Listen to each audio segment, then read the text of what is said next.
The Secret Service certainly would not leak this. So who leaked it? This is an easy answer. Donald Trump leaked it. Of course. He has a method here. And the method is now more attention on me. The assassination theme has worked very well for Donald Trump. Mm-hmm. And I think that he wants people to know he's the target. I'm the main target. He is at the lowest point in his political career. So what this man needs is distraction. A proxy plane being hidden in a food truck. All of this, people are going to shoot him out of the sky. He's number one. This is great for Trump. Michael. Joanna. Happy anniversary. It's this is our 25th anniversary as husband and wife. It's our 1 year anniversary for Inside Trump's Head. We started having no idea what we were going to talk about. And in fact, our producer, Ryan, went back and listened to our first episode, which was 45 minutes of talking about one subject. And he didn't like it. He didn't like it. He was rude about it. He said, it was very much a pilot, was his dismissive tone. But we figured out by the numbers, 9,000 minutes, 70,000 comments. Thank you. Please keep them coming. 18 cardigans, 37 T-shirts, and 12 blazers. Later, we're still going. For new people joining us, just remind people what we're doing here. How we got into this. I've written 4 books about Donald Trump. In the first administration, I spent almost 7 months inside the White House. And that's another story for another time, how that happened. But we represent a particular point of view about how to talk about Donald Trump. Mm-hmm. And the effort is not to talk about him as most of the media does from the outside, looking at him as a fairly typical political creature and political phenomenon. We look at this try to do this from the inside, that what goes on in this government is atypical in every way because it all comes out of one man's head, what he's thinking, what he's feeling, what he doesn't know, so he has to cover up by pretending that he knows, and everyone around him is forced to not only listen to him but absolutely do what he wants because you cannot disagree with him. You can't really even talk to him because he doesn't listen. I mean, this is a departure in every way from what we understand American politics and American democracy to be about. It is just one singular guy. And this is not an argument to say that he's a would-be dictator or a would-be despot or any of these things. Actually, it's something else to say that he is wholly unique. He is not like anyone you or anyone you know has known. And understanding what that is and what that does to the nature of government and the nature of politics and the nature of the future of this country is what we're trying to get at from understanding what motivates this guy. And I am the chief content officer of the Daily Beast. My background's as a journalist. What we do at the Daily Beast is chronicle the crazy in the White House, which leads us perfectly to this insane story about Trump and doing a whole David Blaine, now you see me, now you don't, which plane am I on? It's like those 3 cups and you have to guess which one Donald Trump is under, and they're always moving them around. And you're like, I think it's that one. No, it's this one. And don't forget to like and subscribe. So much to discuss. Air Force One, the fact that this, in fact, you knew about this and you knew that this was something that the president did. AOC's eggs. No, which is, I have to note this. Why don't people just read my books? I know. Well, I'm going to read part of your book out loud to remind people this happened during the campaign. And Natalie Harp was involved. So stay tuned for that. Darlene Graham, it turns out, probably didn't vote for Donald Trump. She becomes more interesting as a candidate, more interesting by the day, because we know that she gave money to people that wanted to leave open the option of abortion in North Carolina or possibly South Carolina. South Carolina, right? Yes, South Carolina, because the former governor, Mark Sanford, is going to give her a run for her money in the Senate race. Anyway, so the plane, AOC's eggs, Trump saying that he took his children for their vaccination appointments, all three of them, all three kids, for their vaccination appointments. And he says that he split the MMR vaccine up. Yeah. Well, let's get to this. Let's not dissect this right now. Well, I'm laying out a menu for people. Yes, let's give it its own segment, because this is totally preposterous. Totally preposterous. All right, but what is also preposterous is this idea of filling Air Force One with your staff and your press, sending it off into the sky as a decoy while you are smuggled out of a food truck into a completely different plane. And then appearing David Blaine-like, all jazz hands, when you land in London, saying, oh, that was a great journey. And no one, the entire White House press pool was any the wiser that he'd been on a completely different plane. So this is both a kind of cover-up by the president and the White House and the Secret Service, and yet once again, the White House press corps missing the story. Totally missing the story. I mean, the craziest, they literally were on the plane, and they must have thought, why isn't the president coming back to talk to us? Because he always goes back to talk to them, because he loves it.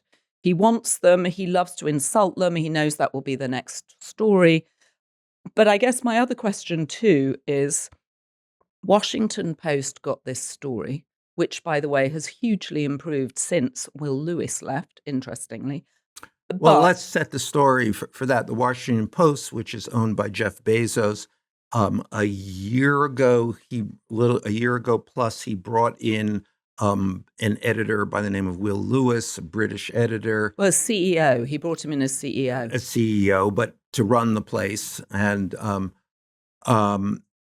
that was a year, more than a year of chaos within the Washington Post, and Will Lewis, by many estimations, destroying the paper. Right. I think he came in a couple of years ago, and then left, was fired at the beginning of this year, right? Yes, the timeline escapes me, but he was the last. No one is running the Washington. This is the interesting point. No one is really running the Washington Post now, and without anyone running the paper, it's gotten great.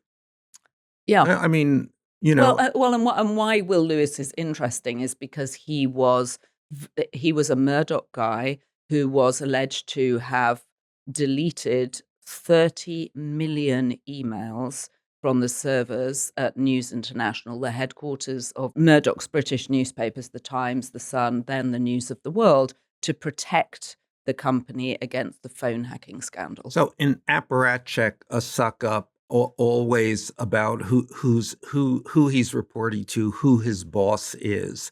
And I think you can probably see very clearly that he was running the newsroom as a reflection of what he thought Jeff Bezos wanted. Mm-hmm. So whether Jeff Bezos wanted it or not, he was that interesting thing in which the guy on top may want something, but it's then carried out to an extreme by the suck-ups around him. In this case, Will Lewis. And when that person is removed, mm-hmm.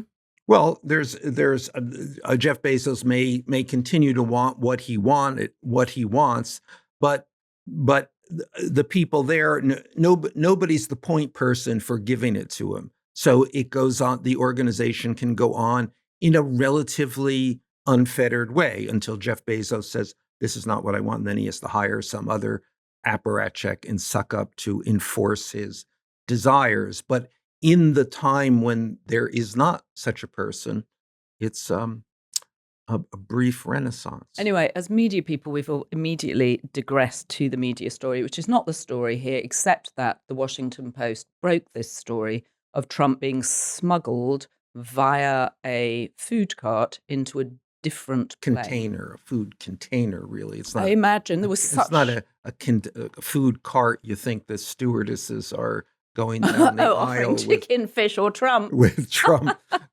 Well, it's one of those big containers that comes up, and then they take the food out. That would be really depressed if you were served Trump for lunch. Yes, open the foil pouch, and there he is.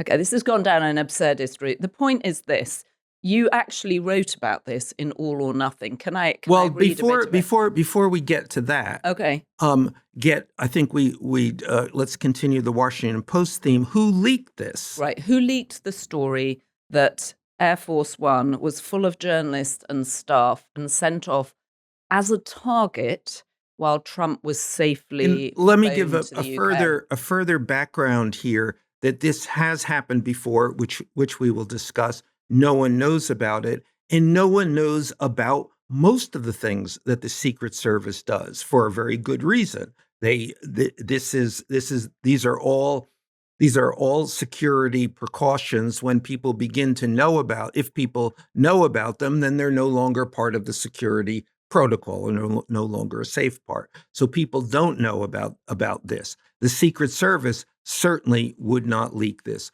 So who leaked it? This is an easy answer. Donald Trump leaks it. Of course. How can he keep anything secret? Well, it's not just that. It's he has a method here, and the method is now more attention on me. And also, there's a theme here. The assassination theme has worked very well for Donald Trump, and I think that he wants people to know he's the target. I'm the main target. I'm the guy. Number one in the world. Nobody's ever seen anything like it. I'm the biggest target. And also totally worked for him after Butler, Pennsylvania. Do you remember Elon coming out and saying, I didn't really think much of the guy, but then after that, I was all in. So many people were all in. This was reported by the Washington Post first, and then picked up by the New York Times and other news organizations as though this was a unique, a scandal even. And all they had to do was read your book. So I'm going to read your book, where it turns out we discover, spoiler alert, this has happened before. All right, so we're picking up just after the Butler, Pennsylvania assassination attempt, where Thomas Matthew Crooks is the white youth who attempts to kill him, comes very close, and is then very quickly dispensed of by the Secret Service. So this is Trump you're talking about. He was being singled out as a historic figure and an agent of history, with unknown forces trying to stop him. Thomas Crooks, the first would-be assassin, had been using encrypted platforms based in Belgium, Germany, and New Zealand, evidence repeated by people in the Trump camp of something larger than a lone figure. Foreign adversaries is the description Trump darkly used. We just don't know if these guys are speaking to foreign adversaries. I hear they might be. The Iranians, probably. But possibly Ukraine. In his conversations, the plot on his life, his legal difficulties, the scheme to replace Joe Biden, all easily ran together. Portents of the case he would make if he lost, or of the investigations to come if he won. Meanwhile, following the first attempt, and now with redoubled fervor, security had been overhauled and upgraded, more evidence to him of plots in progress. Trump Force One had become the decoy plane, his staff and guests available to be shot out of the sky, with Trump himself on a secret flight. And this happened several times, either as a function of the Secret Service getting reports of whatever significance, and also Trump kind of starting to like this. And so it was very clear there would be a proxy plane with press on it, with some staff on it, and then Trump would be on another plane. In at least one instance, there was a meltdown, and actually, this is why I came to know about this, because Natalie Harp was put on the Proxy plane. Natalie Harp, as we have discussed many times before, is Trump's constant companion, her 32-year-old constant companion, effectively one of his main advisors at this point, the person who does all of his or a significant amount of his social media, and who is really his primary gatekeeper. So Natalie Harp, who's clutching, I mean, she walks around with 4 phones, 2 computers, an enormous backpack. Right, and she is the person, no question, the person who spends the most time with him, And at one connected point, to him, really. and at one point, and she's also known as the human printer because she figured out a way of driving around on a golf course after him on the golf course. Well, that was her first. dispensing That was her. papers. That's how Right. she came to her position of prominence with Donald Trump. Okay. That she carried the printer when he was on the golf course. She would print out emails and Good news emails. fawning articles, and then deliver them to him at each hole. And at one point, she, I think, spent the summer sleeping in the locker room at Bedminster to be close to him. Reported by Michael Wolff. Yes. Oh, reported by Michael Wolff. There, indeed. So Natalie Harp. So she was put on the Proxy plane and had just went crazy, and got everyone involved with this, and in fact then was moved on to the Trump plane, because then Trump found out. She may raise such a ruckus that Trump found out, or this arise. Somebody had to tell Trump, well, we can't go anywhere. And then she was moved over to from the Proxy plane to Trump's secret plane. Do we know if Natalie Harp was also smuggled in the food truck on this most recent? That's what's new in this story, the subterfuge here of how you actually get on a secret plane, which I hadn't crossed my mind that actually when you get on a plane, people see you get on the plane. Well, and also when you're that famous. I mean, this may be why he's been wearing that strange new hair, because some days he wears it, other days he doesn't. So perhaps it was some kind of disguise that he's been playing with, or perhaps they put him in some kind of grey coat as if he was working on the food truck. But now the interesting question would be is for the press. How does the press feel to know that they are the decoy? They are being set up to be shot out of the sky. Well, I shouldn't think they feel very pleased about it.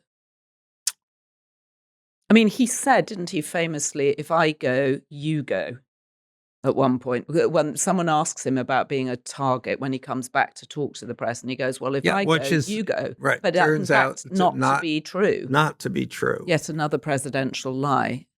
Now, of course, there's a larger context here, which is this is the protocols. The Secret Service does everything to protect the President of the United States. The Secret Service is not there to protect the press, should not be actually there to protect the press.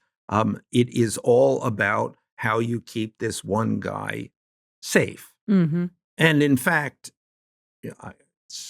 were something to happen to the Proxy plane, were the plane to be shot out, I guess we would be at war anyway, and that would be an extraordinary event, and no one would feel sorry for reporters.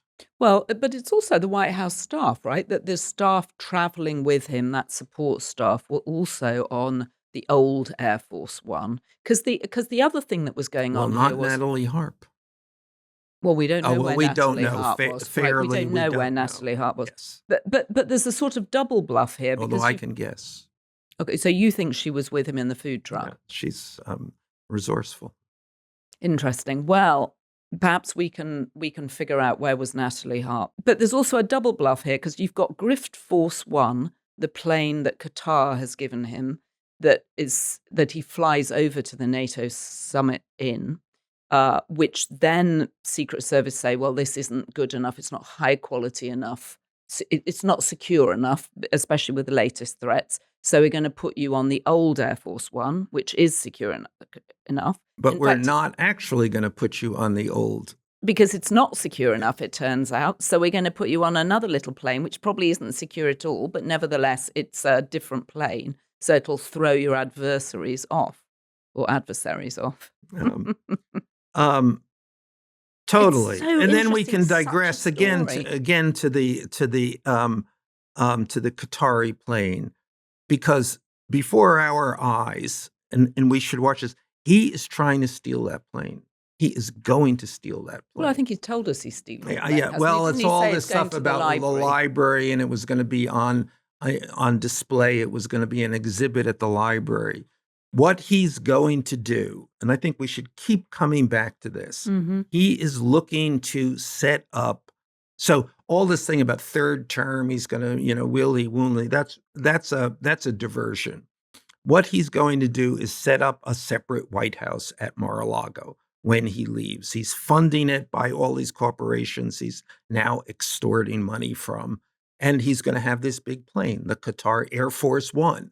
So this is the money that we talked about last week. Meredith O'Rourke has raised, his Princess of Darkness, as he refers to her. She's raised $800 million, largely by shaking down companies. Right. And she will saying the boss continue to wants some shake, money. and this will be billions by the time this administration is over. And that will be part of the nut that finances this pretender White House in Mar-A-Lago. Okay, well, I'm glad that that's going to fund him, because Truth Social, his business, is not going to fund him. It lost $238 million. Well, that's not last the. I mean, quarter. it's been losing money, of course, all along. And but the interesting thing is that the relatively small universe of people who have been on Truth Social are fleeing a sinking ship. They're dwindling. So I mean, so this began as a social network of one, and will return to a social network of one. But it's an interesting kind of reverse network effect. I mean, the technology business is based on this idea of the network effect. You build a network, and then it expands exponentially. So this is going in the opposite direction, and it's a kind of. It's a kind of its own tracking pole in a sense. Well, what I find when I'm on it, and I know you're not on it, but I am, I get ads for knives and I get ads for assault weapons. Air Force One, Trump leaks it because he wants the attention. He wants everybody to know he's the number one target. It's remember, we're in the middle of this. He is at the lowest point in his political career. The polls are at the lowest point in his political career. Nothing is going right. He's stuck in the middle of a war that he promised not to get into, got into, can't get out of. So what this man needs is distraction. What is another story what's a headline that is that takes away from all the other headlines?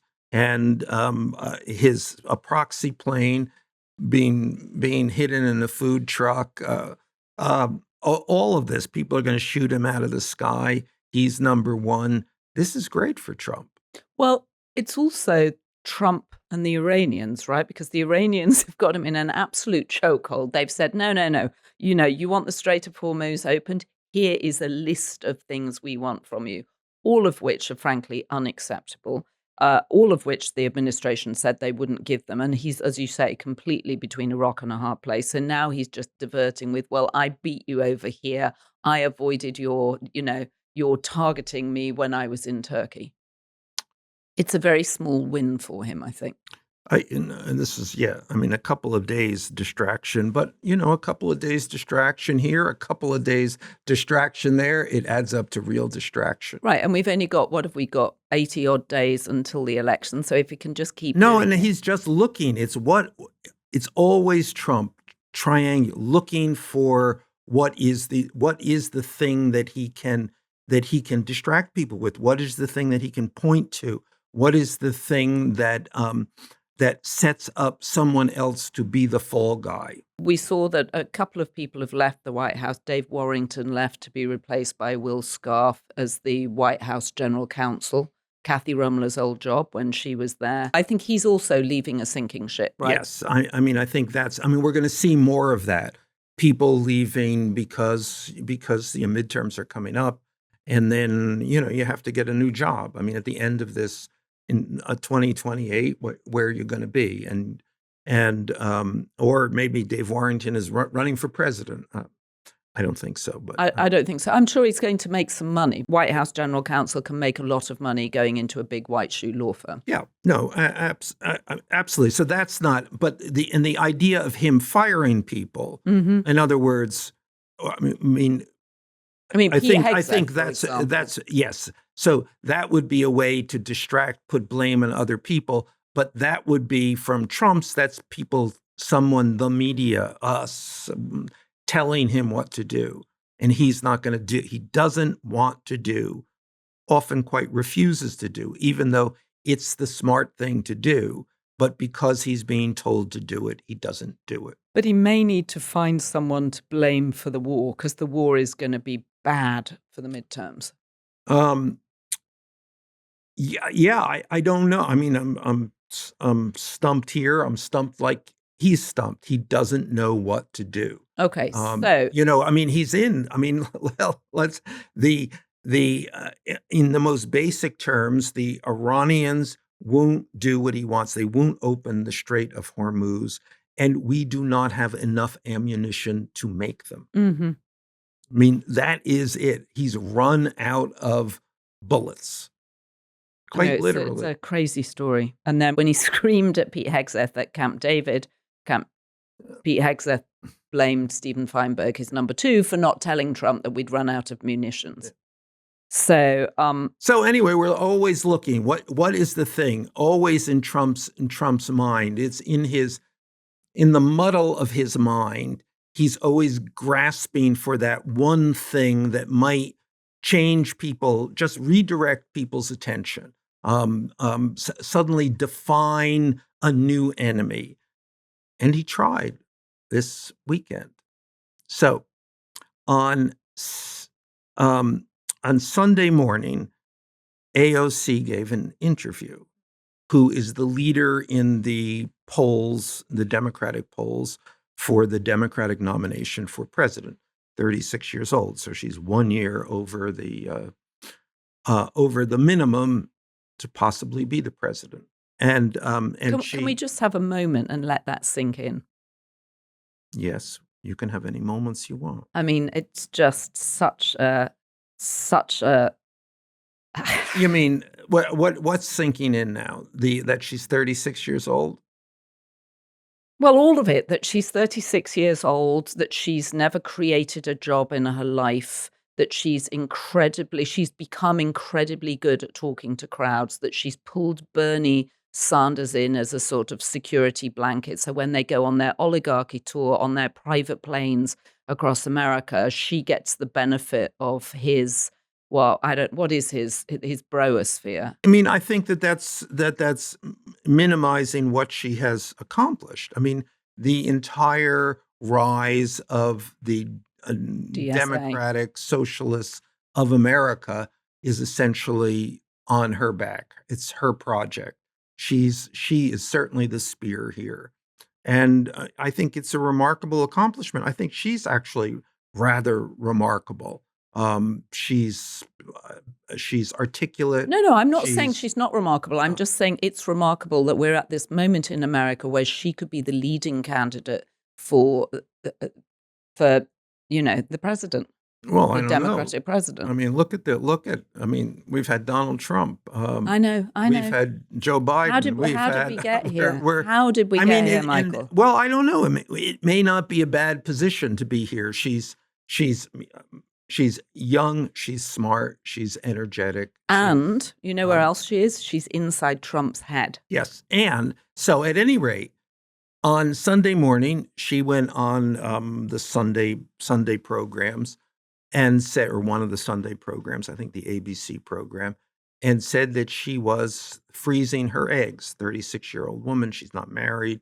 And she's planning ahead. Trump is electrified, gets on the phone, and at least one of these conversations that I am privy to, and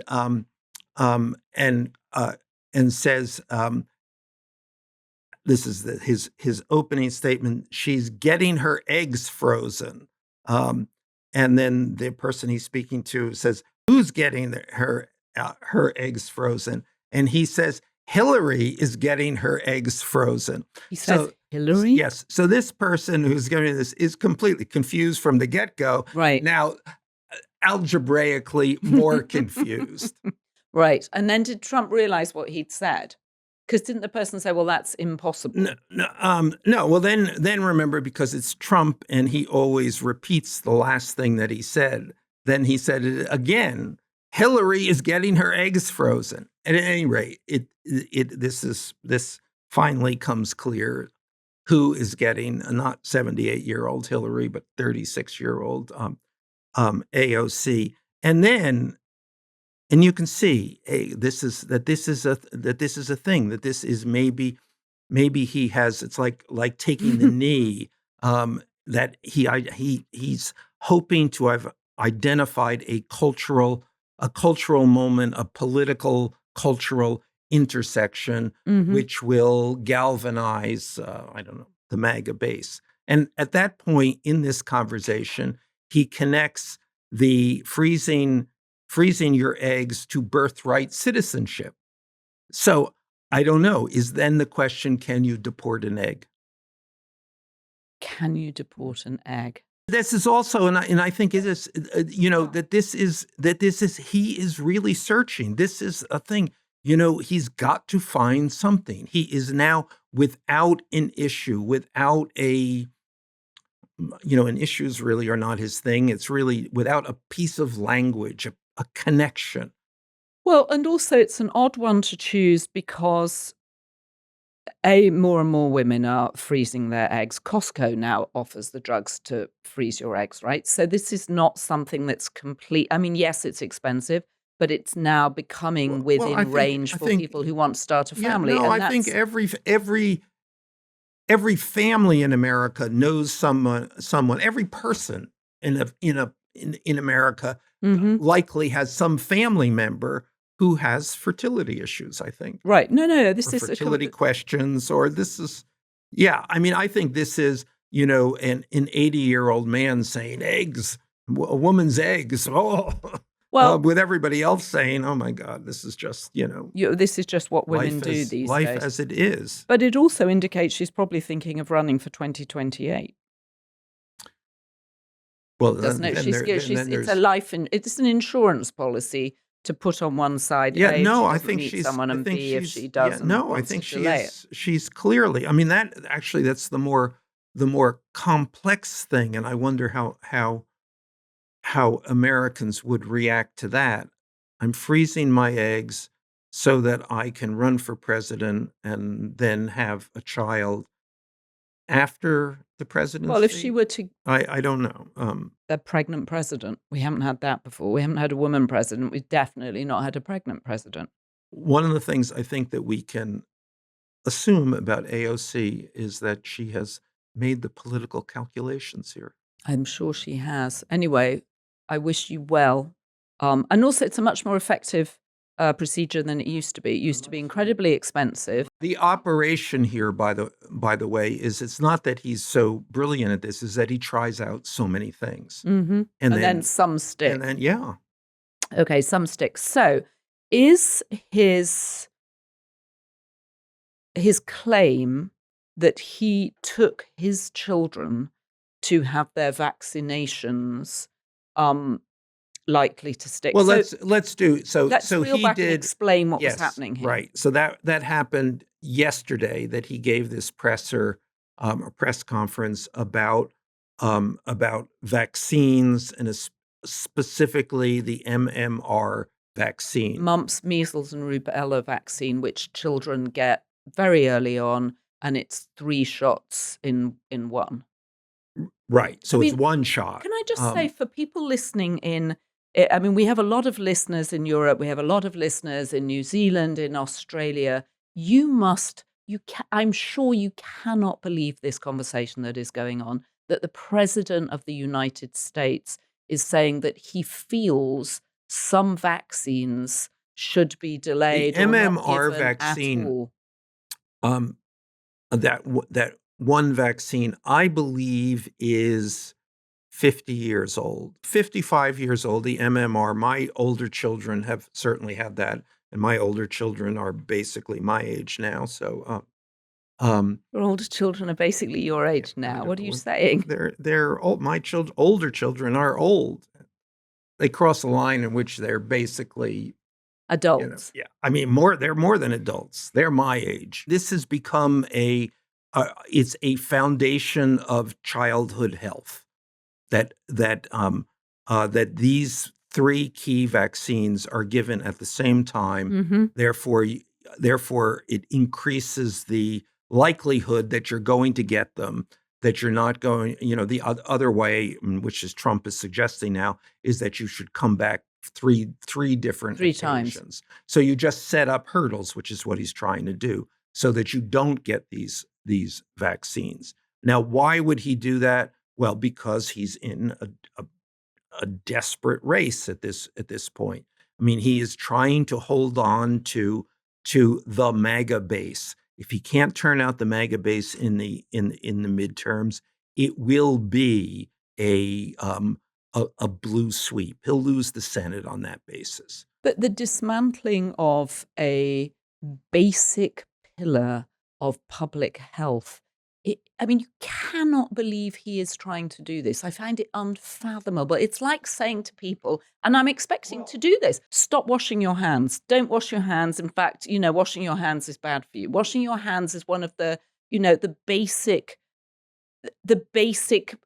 points of hygiene. I will assure you that if he could say, "Don't wash your hands" and keep the Senate, he would say, "Don't wash your hands." Yeah, no, I'm sure he would. I mean, this is all. This is just a base and cynical political calculation, and he's and he has not been an anti-vax guy. I know. I mean, he's been until recently. He's been at best ambivalent about that. Well, it's really since COVID, right? It was the sort of backing off from Operation Warp Speed, his one achievement of Trump one, and then understanding that RFK had whipped up a base around this. Yeah, no. Prior to COVID, I think vaccines had never even crossed his mind.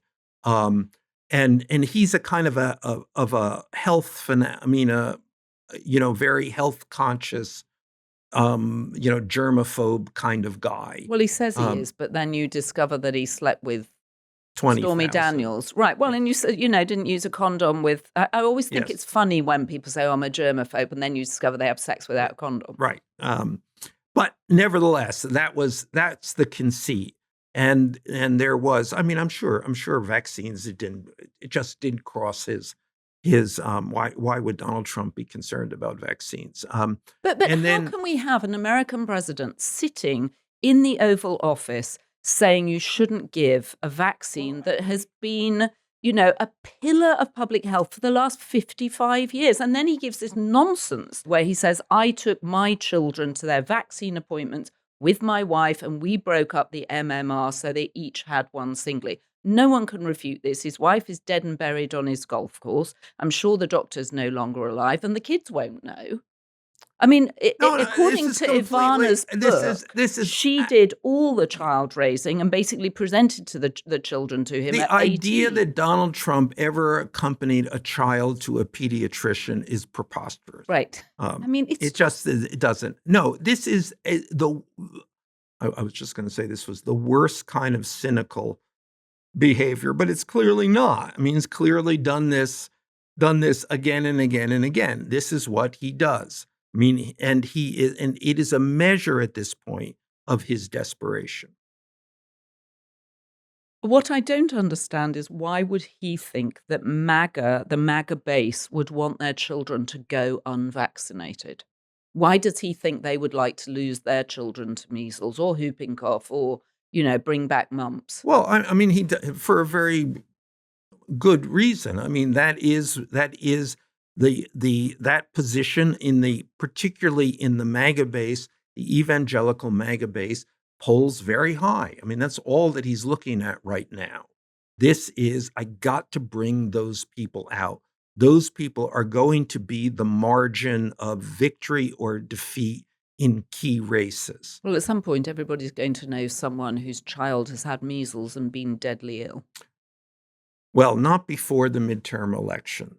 If he's going to get Ken Paxton elected, he needs the anti-vax MAGA evangelical crowd. Ken Paxton. Oh, you mean the impeached attorney general in Texas?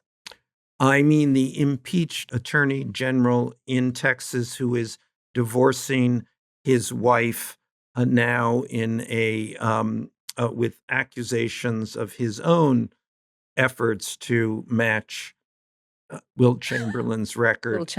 And on top of that, with questions flying about how did the attorney general of the state of Texas, who makes, I don't know, $100-something, yes, amass millions in property. I wonder how. Still, I spoke to someone last week who has been running an enormous business in Texas, and he said the Democrats were deluded if they thought James Tallarico was going to win. He said even though Ken Paxton is a horrible, horrible man, he's likely to win. Well, I always find that you have terrible sources, so we're going to see if that is the case, because I am optimistic about James Tallarico, about the Texas race, and as a measure of that, I would say Trump's sudden fervor about the MMR. He doesn't even know what the MMR vaccine is. Of course he doesn't. And of course he didn't accompany his wife to his children's pediatrician appointment. So, another person that may or may not hold a Senate seat in her hands, Darlene Graham, the sister of Lindsey Graham, your former source, the hawk, the wild hawk, who was everyone's famous source. Everybody's famous source, who famously said on the eve of the bombing, or I think actually a couple of days into the bombing, that Trump was like Roosevelt and that Bibi was like Churchill, and that Trump was the best wartime president ever. He said that out of the front of the mouth and out of the sides of his mouth. He said other things. And the interesting thing about Darlene Graham, and I know a whole bunch of people who have tried to talk to her because, it's like she's replacing her brother. Then people assume, well, she'll be the source. Mm-hmm. She's not talking to anybody, which is probably reasonably good politics. Well, does she have much to say at this point? Well, she probably has nothing to say. And if she talked, she probably would say what she's not supposed to say, because it appears that, and Darlene Graham is the candidate of Donald Trump. He's the person who appears to have talked her into running for her brother's Senate seat. Although, let us not forget that Donald Trump endorsed both people who were running for governor of South Carolina. When it became clear that his candidate wasn't going to win, well, this candidate, he endorsed the other one. This candidate, Darlene Graham, appears not to have voted for Donald Trump. So did she vote for Joe Biden, or did she just not show up? It appears that she did not vote in either 2016 or 2024. Did she vote for her brother? She may not even have voted for her brother. Well, she said very clearly she doesn't really have any opinions about foreign affairs. She may be a liberal. Darlene Graham may be a liberal. Well, she said that she wants to focus on domestic issues, right? We know that she's interested in public health. So I think she's an optician. And she's the person that. Well, my point is, opticians are liberals. No, my point is she's the person saying, is it better this way or this way? No, that's an optometrist. The optician is the person who grinds the glass to make the lens. Oh, really? I thought an optician was the person that did the eye test too. That's the optometrist. Oh, goodness. It's so complicated. Well, Who does it in your country? this is my country, Michael. This is my country. So is she the person that helps You haven't select the convinced me or frames? Donald Trump of that. Is she the person that helps you select frames? Yes. Okay, so what would she think of your frames? I don't know. Maybe I have no idea. Well, What do you think of my frames? I like your frames. I like your frames. And we've had this conversation because of the Trump hair and how he chose it as a feature. It's a very distinguishing feature. And you made the point, which several of you commented on actually, that Joe Biden was translucent. You couldn't actually see All him. he had to do was get a pair of dark glasses. Cary Grant. Well, and as I pointed out, he always had his aviators. That was his distinguishing feature, but he didn't wear them all the time. And as you pointed out, they're very light frames. You wanted him to wear thick, black Joe 90 glasses. He would have looked very different. Yeah, no, he would have won. We wouldn't be in this mess, but for a set of dark frames. Is that true now? Is that true? So Darlene Graham, Trump may well withdraw his endorsement of her, but for now she's got it. The primary that she's running in, which is today, so there'll be a result tonight, tomorrow. And the likelihood is that she will not get over 50%, so then there will be a runoff. Mm-hmm. And then, actually, I think the likelihood is that she'll probably be defeated. Well, we can talk about it on Thursday. I mean, super interesting for Darlene Graham, especially if she hasn't voted for Donald Trump. But it would really be interesting if she won and then she turned out to be a liberal. A Trojan horse. A liberal optician. A Trojan horse optician Graham. Fantastic. And then and then with the Senate majority in the balance, then she could become a Democrat. Wow. Fantastic. That is interesting. What do you think is going to happen with Susan Collins in Maine? Do you think she's going to pull through? I do not. Oh, so you think Troy Jackson's going to win? I do. I may change that opinion, but at this point, I think she's got a problem. Well, she was clearly trying. I mean, she's had a problem, but I think it's getting worse, and I think every indication from Trump is the sense that they know it's getting worse. Mm-hmm. Interesting. Very interesting. So we have some poems. The first one is from someone called Ms. Coffee. 1, 2, 3. The judges have blocked the ballroom. They've probably sealed their own doom. They're on the side of right. Trump will continue to fight while the people get nothing but gloom. More gloom. More gloom. I know I missed out more because I wanted to give it a slightly better rhythm. Sorry, I was editing as I went there. Okay, now we've got another one from Edits, who is a regular contributor of limericks. Of the myriad threats that beset us, who'd have thought the only one that would get us wouldn't be Proud Boys or Oath Keepers or even aging Soviet sleepers, but just a humble bag of crispy green lettuce. Okay, that's got to be the winner. I think that is the winner, but there's one more. And obviously that was referring to Cyclospora, which is 7 times higher than it normally is at this time of year. Thanks, FDA. There once was a fellow named Trump whose coiffeur acquired a new bump. Was it wig? Was it glue? An extension or two? Only his hairdresser knows about that clump. That's from JF 5336. I'm very curious about the names that people choose for themselves online. When I go on our premiere editions and lots of our viewers and listeners are chatting away, I've got to know some of their kind of strange names, like there's Jock McFrosty from Canada, there's Hippie Artist One, there's a whole range of interesting names. And then obviously there's Garfried and there's Edits, and, people pick, I guess, maybe they're old nicknames or whatever. I don't know. You're just Michael I mean, Wolff. mine, I'm Michael Wolff NYC. It seems like, are these people trying to hide their identities? Are they trying to augment their identities? I'm not sure. You can tell us. you can tell us. But if you have been, thank you. And are these identities specifically for YouTube? Do these go across other platforms? No, I think they're specifically for YouTube. What's your YouTube handle? My YouTube handle is Beast Joanna. Well, that's odd too. Is it odd? It's fairly straightforward. You should be Beast Michael. I'm going to get Beast Michael for you. I don't want to be Beast Michael. I want to be Michael Wolff, NYC. Okay. All right. I just wanted to indicate who I'm from. Beast Joanna. Beast Joanna. If you have been, thank you for putting up with us. Thank you for joining us. And don't forget to subscribe. When people ask me what you're like, I say she's a beast. Okay. Do you say that? But no, but I'm going to from now on. Okay. Oh, lordy. How much more of this? How much more of this? Well, that's an interesting thing. How much more? Do we do this for another year?